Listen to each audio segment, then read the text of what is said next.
I'll be honest, I had no confidence. I was not ready. I was one of the youngest TV news anchors in the country. People need to feel like they can trust you. And that trust only builds when you're being your authentic self.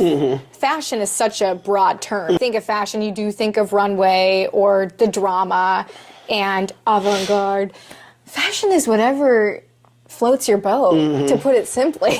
Fashion is a way of art just on the human body. And so my role became playing to win, to playing to teach, and to grow the next generation of hockey players for my small community. Happy to report that those numbers have been on the rebound. Every story I approach, I'm like, what's the real impact here, the purpose? And in that case, let's shed some awareness on this historic event taking place so more funding can go to this town right now from state and local and federal aid. Once you operate from a place of knowing the purpose and the mission and knowing that it's usually for the greater good or for the enlightenment, those stories get a lot easier to navigate. I had to learn the difference in the need for presence over performance. Okay, explain that. When I walked into this job, I thought I had to be the anchor. Yeah. And be poised and play the part almost. By the end of our interview and meeting everyone in the room, he goes, so what do you think about news reporting instead? And I'm like, news? Really?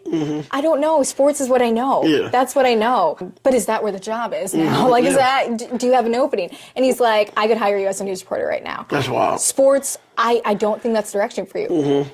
At this moment, I think news would be your broader umbrella, and you would meet so many people, and you could maybe go back to sports. And so I was very hesitant, and then I said, heck yeah, let's graduated school. And I'm like, okay, I've got all this extra free time, a life, you might say. Let me self-publish my first ever book. And I know nothing about that, but I like a good challenge. It's called The Great Sheep Escape, Brad's Big Adventure. Now, this was a story that I covered on the news. It was about a runaway sheep named Brad, who we collectively named him Brad. And he was traveling all over the Northland for about 3 weeks, thinking about my current audience with news. You know, what's a book I could write right now that would resonate? I've got a lot of book ideas, and I hope to publish them someday, but this one right now made sense. And I just sat with myself last year, and I said, this is not fulfilling you and is not allowing you to be the best anchor you can be.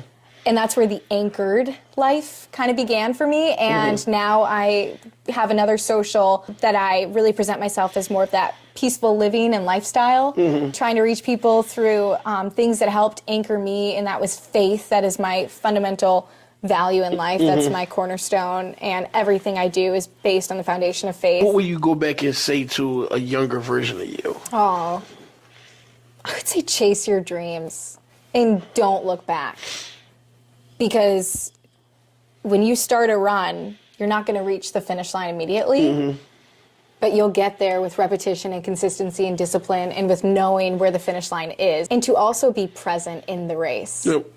Just to be with the people around you and the opportunities that arise along your path and along the journey, and to not be afraid of detours and taking breaks and rests, but to just keep that goal in mind.